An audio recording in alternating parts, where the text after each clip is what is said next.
Hoje eu vou te ensinar no detalhe qual é o grande segredo das carteiras de sucesso.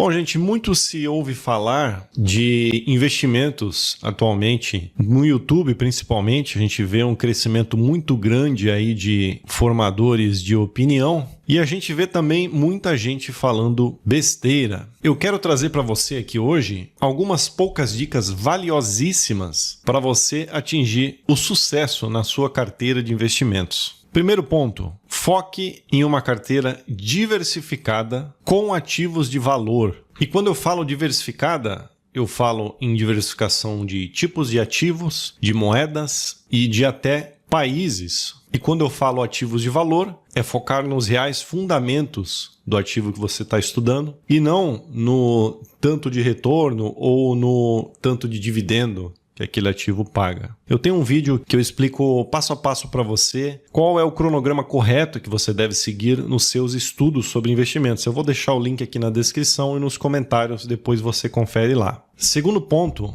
se afaste de notícias. Se afaste de notícias sobre economia, sobre política, sobre investimentos principalmente. Se afaste dos noticiários, seja em TV, seja em YouTube ou até mesmo determinados influenciadores aí que gostam de gerar o caos, que são mensageiros do apocalipse. Fuja desse tipo de coisa, tá bom? E se tratando de análise dos ativos, por exemplo, análise de balanço, não queira procurar pelo em ovo. Não exagere. Analisar o balanço de uma empresa a cada 6 meses ou a cada 1 ano está ótimo. Não precisa mais do que isso. Terceiro ponto, leve a sério o buy and hold. Se você estudou um ativo, estudou os fundamentos, estudou a história, estudou a parte de governança, estudou tudo que tinha para estudar do ativo, escolheu e comprou, você só sai desse ativo se ele perder completamente os fundamentos ou se esse ativo ou essa empresa falir. Caso contrário, você não sai. Nem mesmo em casos em que houve uma explosão exponencial da cotação desse ativo. Nesses casos, a sugestão é você parar de aportar nesse ativo e passar a aportar nos demais ativos da sua carteira para, com o tempo e com calma, balancear novamente esse ativo dentro da sua carteira. A não ser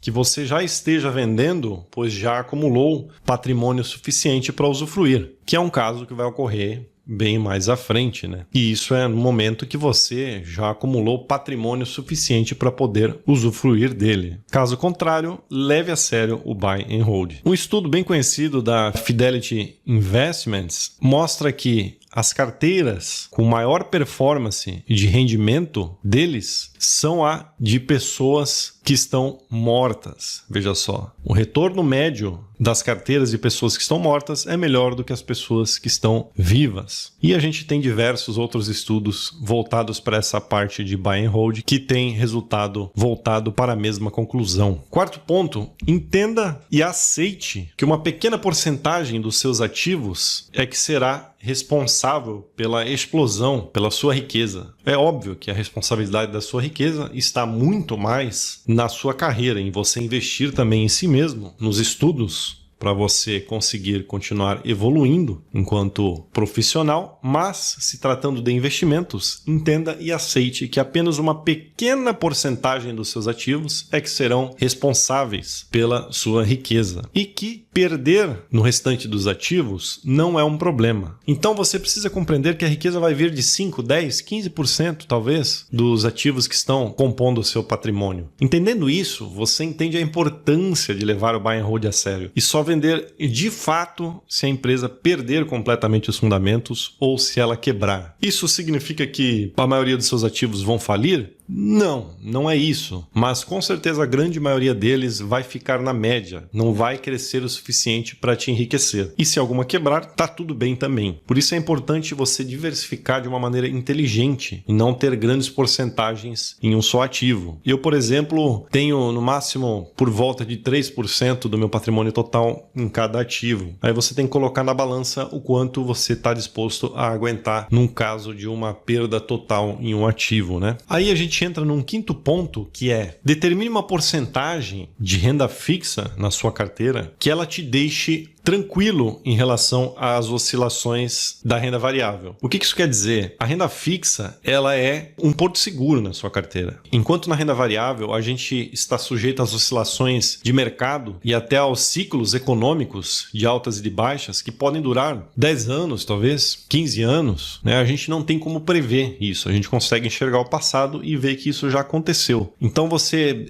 pensa assim, você tem 100 mil reais em renda variável e você tem que estar disposto a perder durante um determinado período 60% desse patrimônio. Talvez você vai ficar com 40 mil reais aparecendo lá na sua tela da sua corretora e você tem que estar disposto a enxergar isso durante muitos e muitos anos, talvez mais de uma década, e aguentar o tranco. Não só aguentar o tranco, como continuar aportando se os ativos continuarem com fundamentos. Então, a renda fixa, ao contrário da renda variável, ela só cresce. Ela sempre cresce. Ela não vai te enriquecer. A renda fixa não vai te enriquecer de forma alguma, mas ela vai dar essa tranquilidade na sua carteira. Então, determine mais ou menos o valor e a porcentagem que você está disposto a aguentar de oscilação para que você jamais saia na baixa. Você tem que levar a sério o buy and hold. E um último ponto que linka com isso tudo, você precisa entender que o prejuízo máximo na renda variável é o seu capital investido, mas o ganho é ilimitado. Eu vou repetir para ficar bem claro. O máximo de prejuízo que você pode ter com a renda variável é o tanto que você aportou. Esse é o máximo de prejuízo. No entanto, o ganho que você pode ter é ilimitado. Isso novamente linka com a questão do buy and hold. Se você vender